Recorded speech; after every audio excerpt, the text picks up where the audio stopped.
Assalamualaikum warahmatullahi wabarakatuh. Bismillahirrahmanirrahim.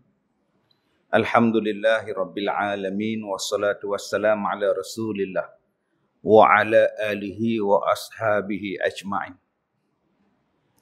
Qala Allah ta'ala fi kitabihil karim. A'udzu billahi minasyaitonir rajim. Hatta idza jaa amruna wa farat an-nur qul nahmil fiha min kullin zawjain itsnain ila akhir ayat. Muslimin dan muslimat mudah-mudahan dirahmati Allah, tersambung pembacaan kitab kita Muhimmah fil Ilmil Hadis pada muka surat yang ke-16. Bermula dalil yang menunjukkan atasnya itu barang yang diceritakan bahawa sesungguhnya seorang badui datanglah ia kepada Nabi sallallahu alaihi wasallam. Maka berkatalah ia bahawa sesungguhnya engkau telah menyeru engkau akan manusia kepada Allah. Dan aku percaya dengan dikau. Tetapi tiadalah aku percayakan akan dikau melainkan dengan mukjizat yang diperlihatkan akan dikau. Kita masih lagi membicarakan berkenaan dengan hal ehwal wanita dalam kitab Muhimmah ini tuan-tuan. Dan kisah yang disebutkan dalam kitab ni tentang orang Arab Badui yang datang jumpa dengan Nabi SAW nak minta mukjizat depan mata dia. Kalau kau cerita pada aku, tunjuk pada aku satu mukjizat, baru aku percaya yang kau ni adalah Nabi. Subhanallah. Okey. Macam-macam lah tuan-tuan. Orang Arab Badui ni jenis lepas. Jenis merdah. Depan-depan orang ramai dia merdah, dalam masjid pun dia kencing. Ini orang Arab Badui punya ni, kisah tuan-tuan pun tahu. Dia tak ada belah punya, main tanya direct. Jadi Nabi SAW tanya dekat lelaki-lelaki ni. Kata Nabi, bersabda Nabi, apa yang kau nak? Nak tunjuk apa? Mukjizat apa yang kau nak? Maka berkatalah ia, engkau suruh akan pohon kurma yang sudah kering ini, maka datanglah ia akan dikau. Dia kata, wahai Rasulullah, kalau betul engkau ni Nabi, panggil pokok kurma yang mati ni, berjalan, mai dekat engkau. Aku nak tengok, boleh tak pokok ni berjalan mari? Maka adalah di antara keduanya itu satu pokok kurma yang kering lagi sudah lama. Di antara Nabi dan Arab Badui ni ada pokok kurma yang dah mati dah. Dah kering. Maka bersabda Nabi kepada Badui tersebut, pergilah olehmu dan kata olehmu baginya bahawa sesungguhnya Muhammad yang memanggil akan dikau. Nabi kata pada Arab Badui tadi, kau pergi dekat pokok tadi, hei pokok, Muhammad panggil kau. Cakap macam itu. Maka pergilah ia dan berkatalah ia, hai pohon kurma, perkenankan olehmu akan Muhammad bahawa sesungguhnya dia memanggil akan dikau. Dia pergi cakap, dia kata pokok, Nabi Muhammad panggil. Perkenankan permohonan Nabi Muhammad. Maka bergerak-geraklah pohon kurma itu daripada pihak yang kanannya dan tercabutlah segala akarnya, dan bergerak pula lah sebelah kirinya, maka tercabut pula lah segala akarnya. Maka jadilah ia datang kepada Nabi SAW, maka tak kalah hampir ia kepadanya, memanggil ia dengan berkata, Assalamualaikum ya Nabi Allah. Pokok tadi pun bila Arab Badui kata Nabi Muhammad panggil, dia pun bergerak, naik akar belah kanan. Bergerak belah kiri pula, naik akar belah kiri, berjalan. Tuan-tuan boleh bayang pokok berjalan lagu mana? Boleh bayang sendiri ya? Pokok tu berjalan lagu mana? Mai menghadap pada Nabi dan dia bagi salam pada Nabi SAW. Assalamualaikum ya Nabi Allah. Salam sejahtera ke atas kamu wahai Nabi Allah. Nabi menjawab wa'alaikassalam. Maka salam sejahtera juga atas kamu. Arab Badui ni duk tengok pokok duk bercakap dengan Nabi, pokok boleh duk bergerak kepada Nabi. Apa lagi Arab Badui nak? Tak, dia kata asyhadu an la ilaha illa an. Asyhadu an la ilaha illallah wa annaka rasulullah. Yang tu dulu dia sebut. Asyhadu an la ilaha illallah wa annaka rasulullah. Aku bersaksi tiada Tuhan melainkan Allah dan sesungguhnya engkau wahai Muhammad adalah nabi. Ni dia. Tadi nak tengok depan mata. Bila Nabi tunjuk depan mata dia, dia tak kata dah ni sihir kot, ni silap mata ni, ni mohong ni, tak lah. Tadi aku nak tengok Nabi ni ada tanda tak? Ada mukjizat tak? Sekarang depan mata dia. Kerah-kerah dia, redah-redah dia tuan-tuan, tapi hati dia lembut. Hati dia lembut, dia percaya. Maka dia bila tengok pokok berjalan, bila tengok pokok cakap, apa dia kata? Dia kata kafah. Kafah ni bukan guru kafah. Kafah. Kafah, cukup. Cukup lah, aku tak mau tengok lah. Takut. Tengok pokok kurma berjalan, pokok kurma bercakap. Dia kata kat Nabi, memadailah ya Rasulullah. Aku percaya lah, cukup lah. Maka menyuruhlah Nabi SAW pokok kurma tadi kembali, maka kembalilah ia kepada tempatnya. Pokok kurma pun reverse balik, masuk balik pokok dia, diam. Maka orang Arab Badui tadi bila tengok kejadian mukjizat depan begitu, ya Rasulullah, aku minta pada engkau ya Rasulullah satu mukjizat yang tak pernah orang lain minta. Dan aku je yang minta dan engkau makbulkan pada aku ya Rasulullah. Sekarang ni aku nak minta satu saja lagi permohonan. Apa dia? Aku nak sujud kepada engkau. Tiap-tiap kali selesai aku sembahyang, aku nak sujud pada engkau pula ya Rasulullah. Ini permohonan aku nombor 2. Lepas habis sembahyang, aku nak sujud pada engkau. Kata Arab Badui tadi. Apa jawab Nabi SAW? Tidak harus sujud bagi yang lain, melainkan hanya kepada Allah. Dan jikalau harus bagi seseorang bahawa sujud ia yang lain daripada Allah Ta'ala, nescaya aku suruh sekalian perempuan bahawa sujud bagi suaminya mereka itu kerana membesarkan hak bagi suami mereka. Kata Nabi, tidak boleh manusia sujud kepada sesama manusia. Manusia hanya sujud pada Allah.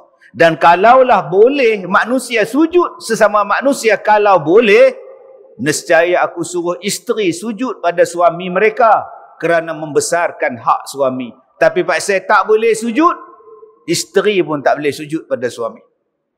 Baik, tuan-tuan yang saya hormati, kisah tentang pokok menghadap Nabi SAW.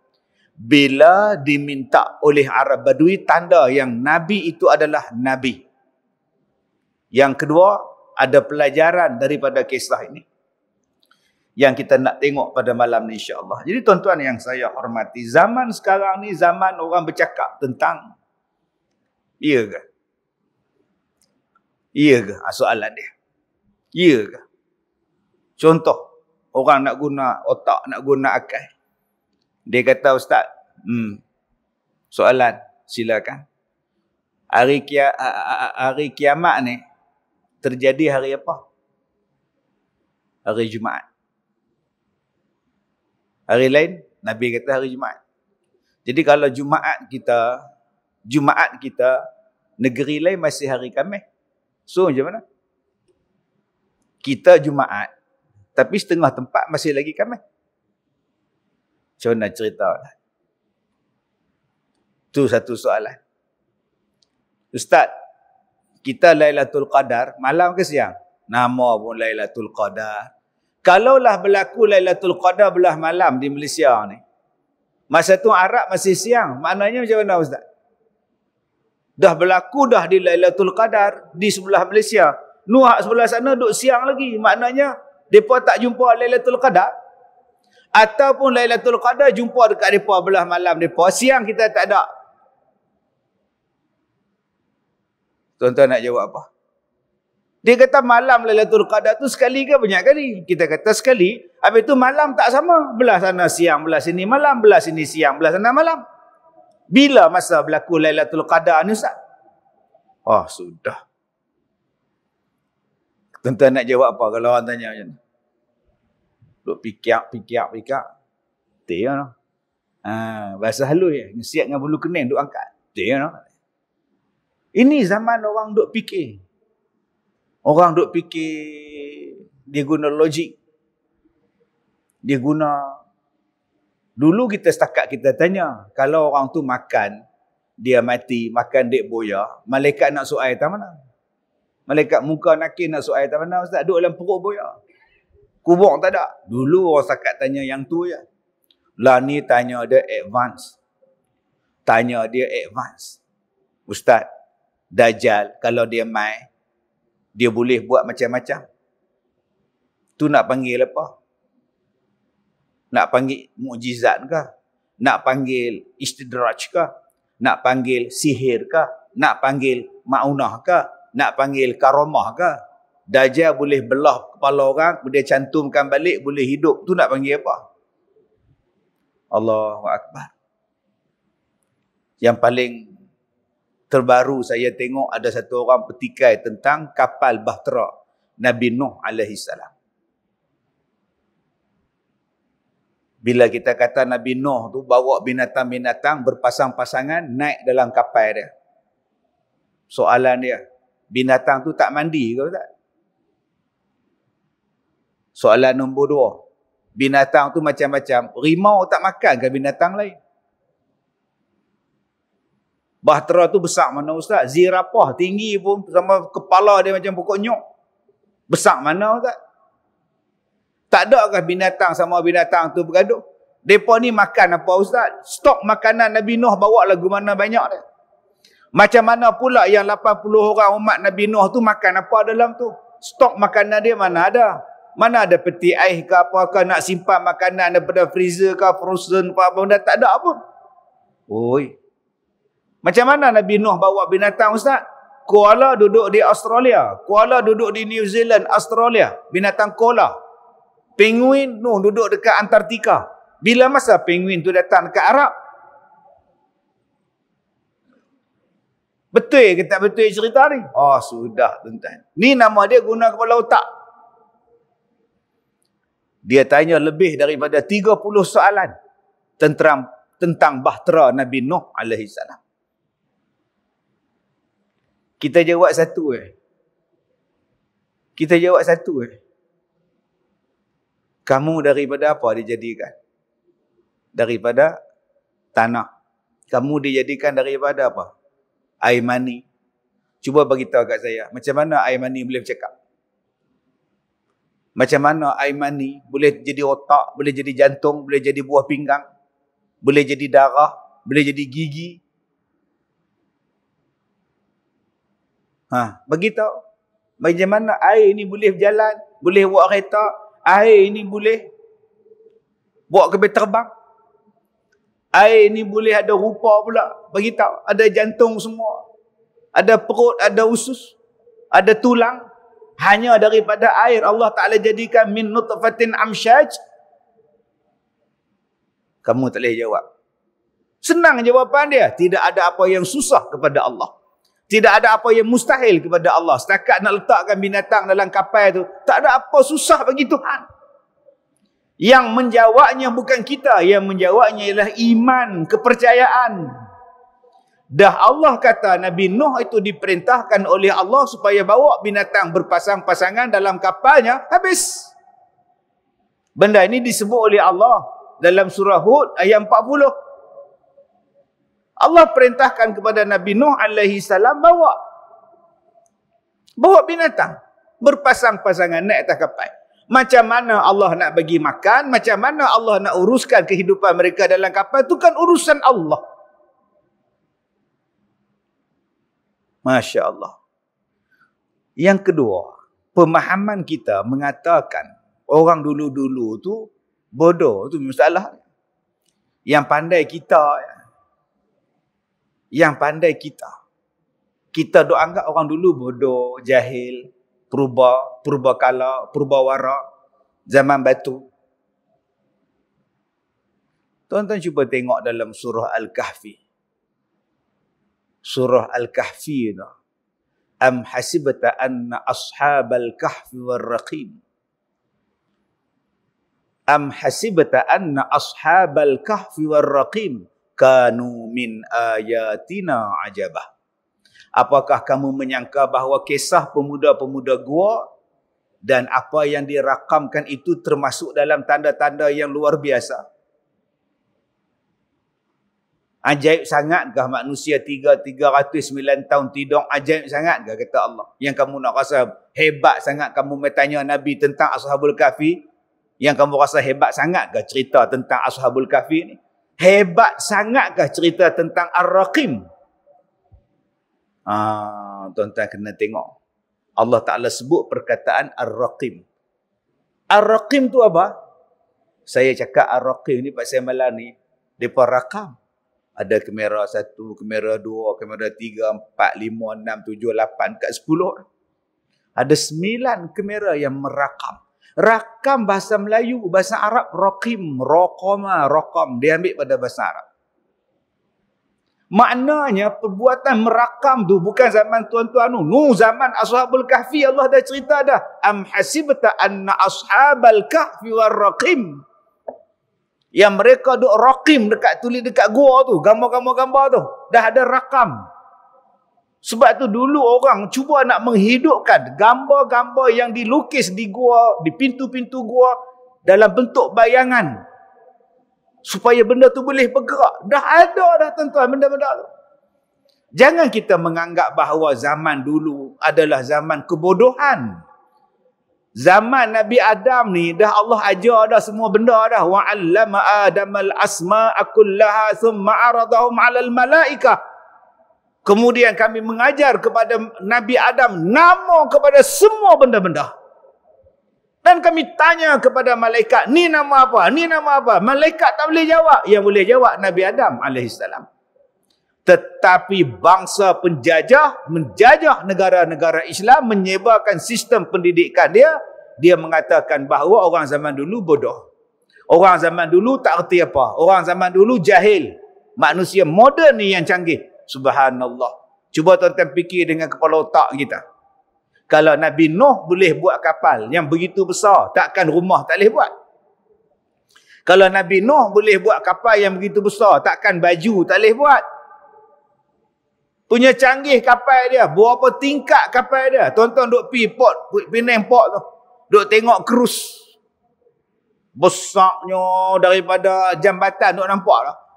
Ni krus menatang apa pula ni, besar tinggi ni, berbelah tingkat ni. Yang tu pun tak boleh bawa binatang. Yang tu tak boleh humban segala binatang tingkat bawah tu tak boleh lagi tuan-tuan. Besar lagu tu. Besar lagu mana bahtera Nabi Nuh ni? Bayangkan tuan-tuan kalau kapal yang kita duk nampak depan ni pun punya canggih dah. Kapal Nabi Nuh lebih canggih daripada itu. Tak makan dia ombak yang begitu. Mengganas, menggila. Jadi pemikiran orang zaman sekarang ni tuan-tuan dia mula menggunakan logik.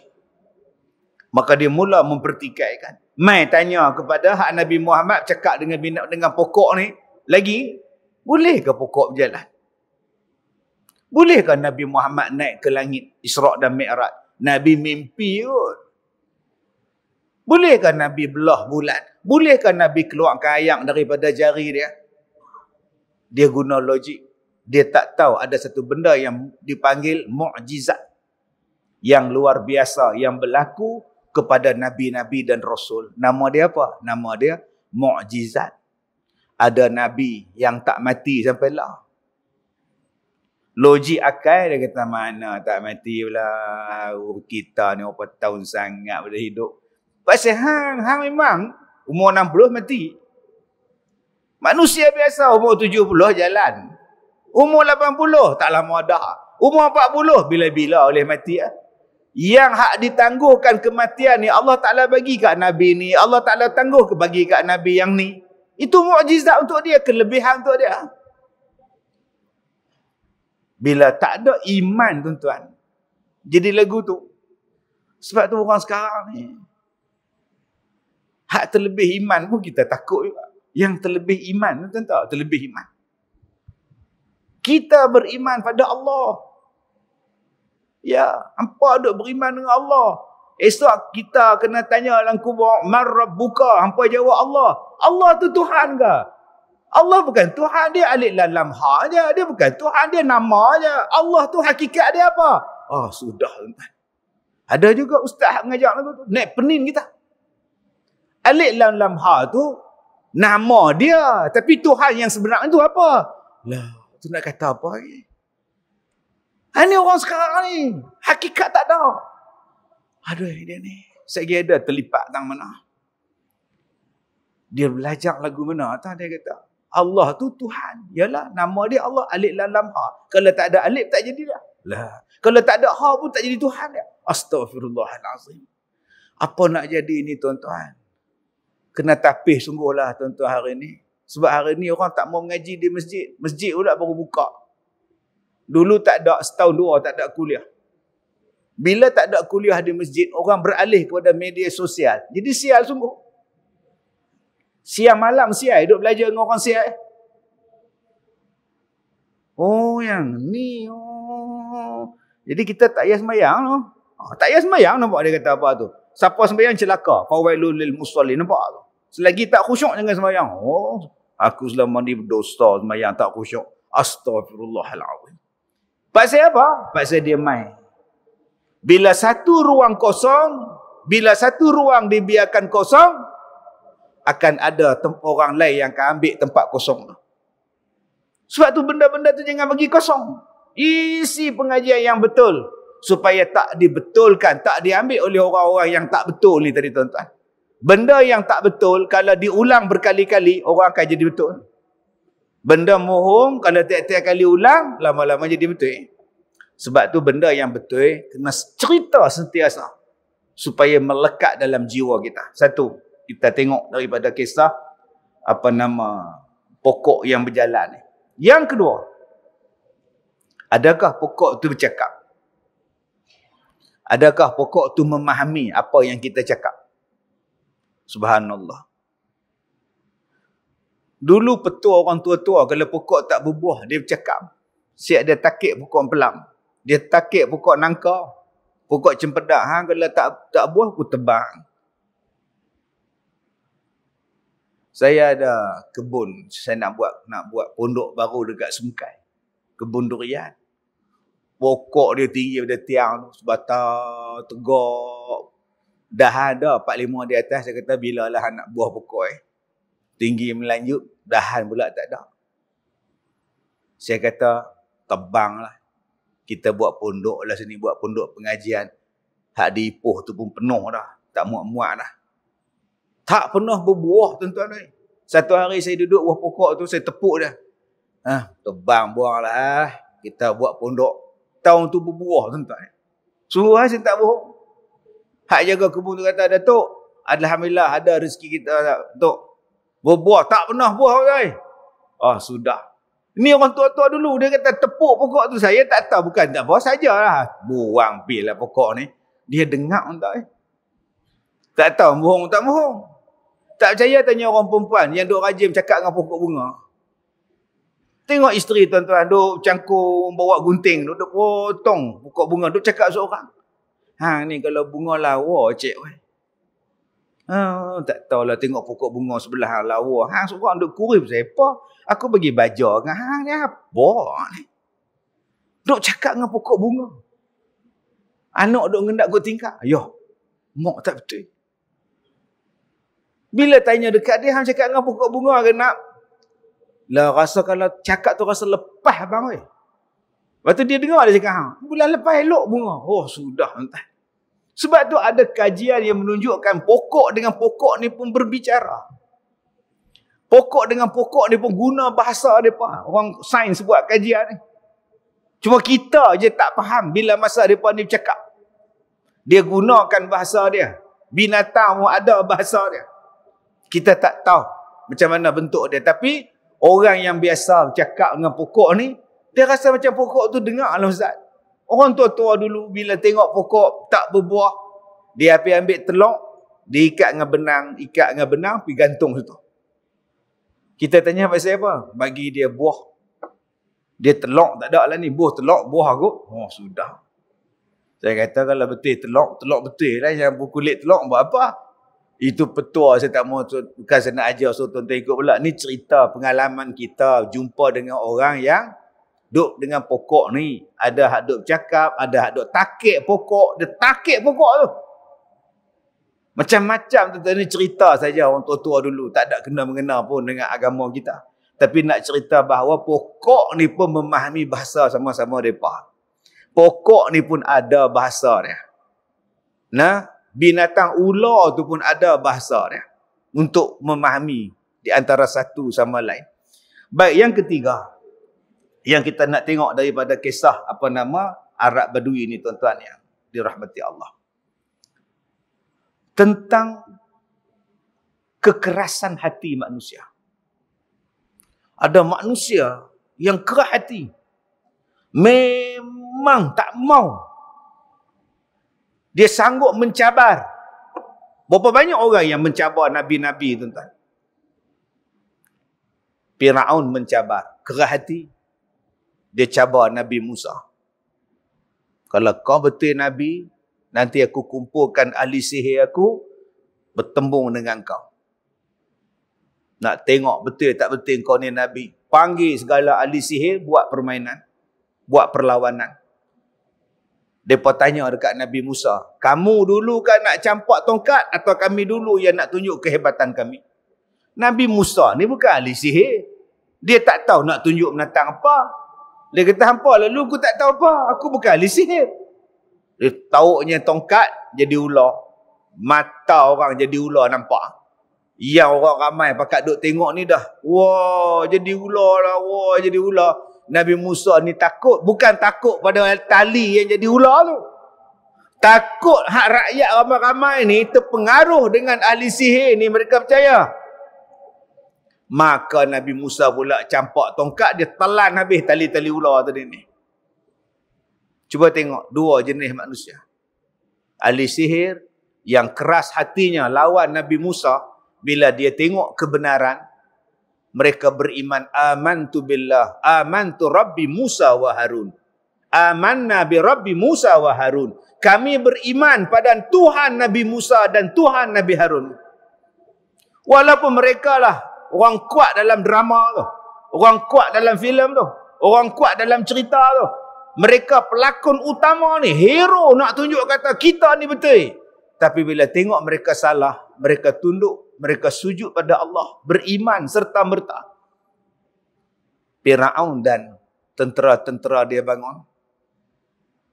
Terkejut tengok ahli sihir ni tunduk. Masuk agama. Agama Allah. Ahli sihir ni, Firaun ni dibisik oleh pembantu-pembantu dia. Tuanku, ini semua konspirasi ni. Nak tunjukkan tuanku tu salah. Padahal dia orang dah pakat dah ni. Ini semua ahli sihir tak boleh pakai banyak ni. Padahal sebelum kejadian tu berlaku, ahli sihir tanya pada Firaun. Wahai Firaun, kalau kami menang dalam perlawanan dengan Musa, apa yang kau nak bagi pada kami? Oh, kata Firaun, kamu akan jadi orang yang hampir dengan aku. Kalahkan Musa. Tengok-tengok bila lawan kalah sungguh, beriman pula pada Nabi Musa. Firaun cuak. Tapi pengikut dia, pegawai dia kata apa? Ini semua konspirasi nak rampas kuasa tuanku. Hancurkan. Hancurin. Hei, ahli sihir. Kalau kau orang tak balik beriman pada aku potong badan kau bersilang. Tangan belah kiri dipotong. Lawan dia apa? Lawan dia kaki belah kanan. Dipotong secara bersilang. Kalau tangan belah kanan dipotong, kaki belah kiri juga dipotong. Kata ahli sihir Firaun, nak potong-potong, kami tetap nak beriman pada Allah. Mati tuan-tuan. Tak keluar pada agama Allah. Ni nama dia hati yang keras. Bila diberikan kekuatan hidayah, tak ada siapa boleh tarik balik. Firaun cuba tengok tuan-tuan. Berkali-kali Allah nak buka pintu hati dia. Berkali-kali ketika Musa tunjukkan mukjizat, dia tolak. Ketika ahli sihir kalah, dia tolak. Ketika Mesir dilanda dengan wabak kutu, wabak belalang, wabak darah, wabak katak, Kita hari ni lawan dengan wabak tak nampak. Tu pun takut bukan main.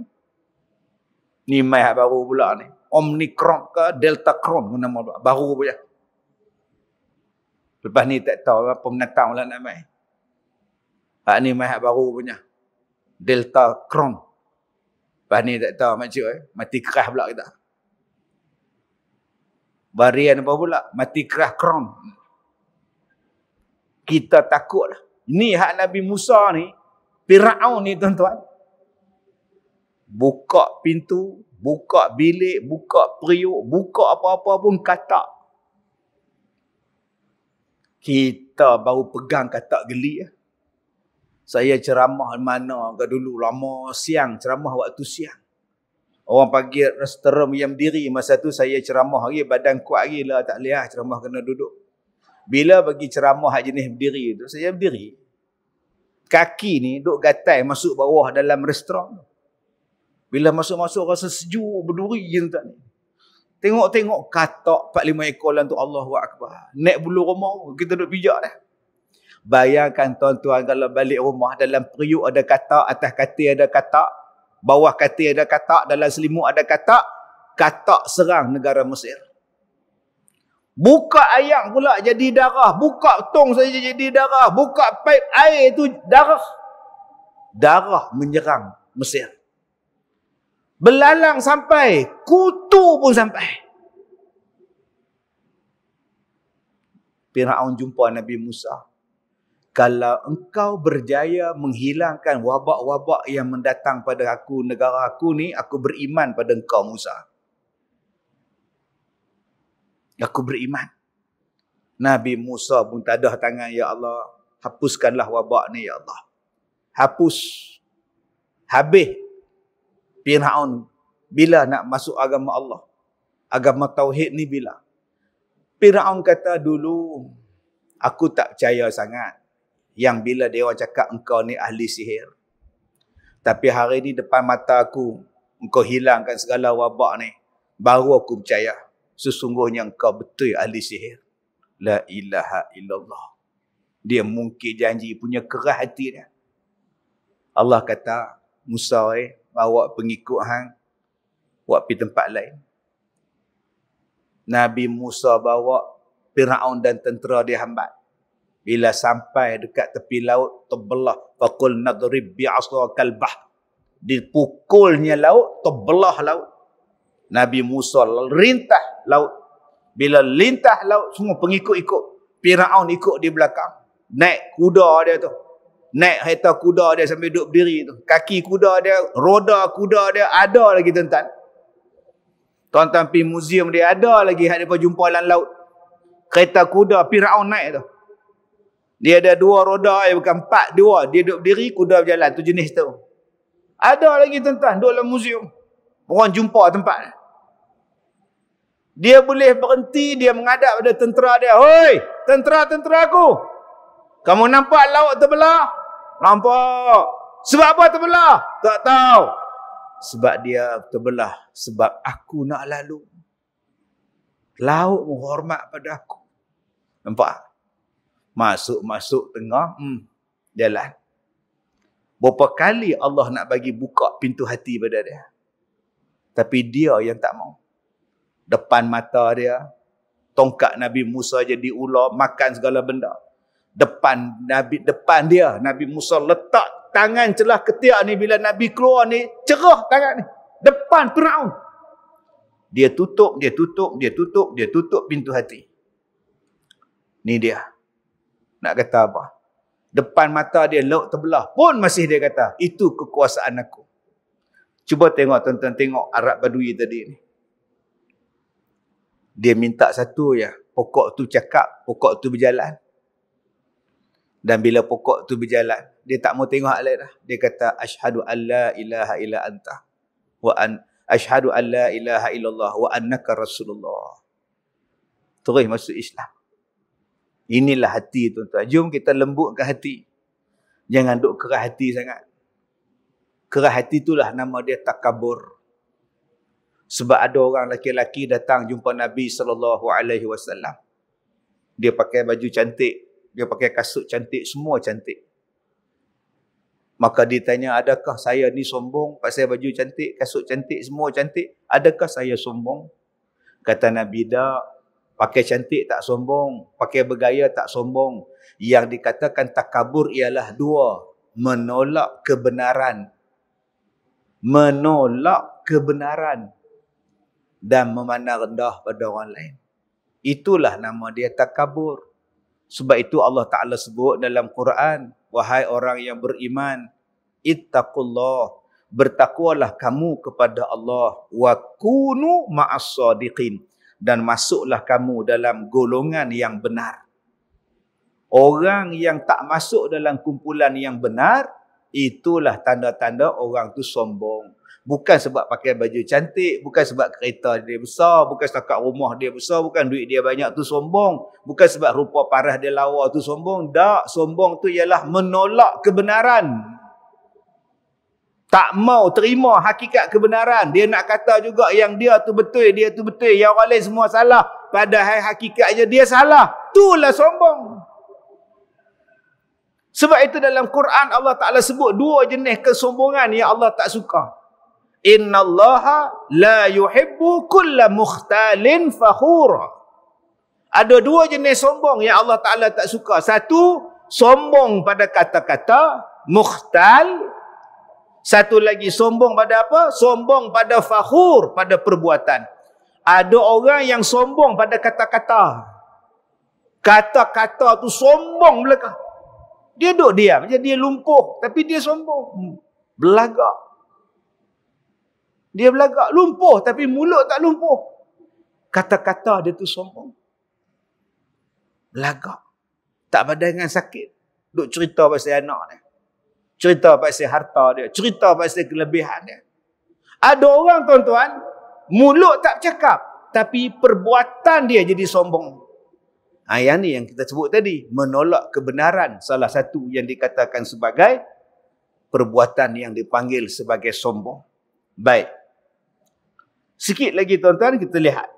Maka mendahulukan Rasulullah sallallahu alaihi wasallam akan segala suami, atas segala perempuan, atas tiap-tiap hak, hingga mendahulukan ia atas hak dua mak bapak.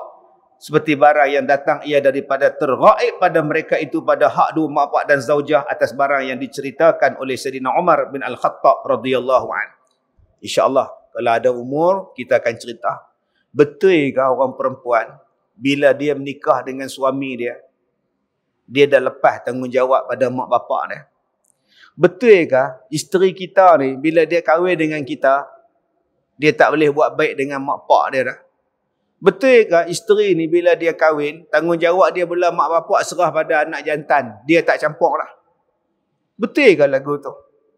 Sebab banyak saya duduk dengar orang perempuan ni bila dia menikah, dia kena dengan lelaki dia, mak pak dia tak boleh kata apa lah, tu kata hak jantan lah kena bela ni. Betul ke? Orang perempuan bila kahwin terus ikut lelaki dia, tak boleh tengok mak dia, tak boleh jaga bapak dia, tak wajib bagi duit pada mak bapak dia, tak boleh bela mak bapak dia, dan suami dia lebih agung daripada mak bapak dia. Persoalan ni kita akan jawab bulan depan, InsyaAllah. Kalau umur panjang, kalau ada murah rezeki, kalau masjid tak ditutup. Doa-doa lah. Pasal banyak sangat cerita ni. Cerita yang saya duk dengar ni. Cerita orang perempuan bila menikah, maka dia kena tinggal mak bapak dia.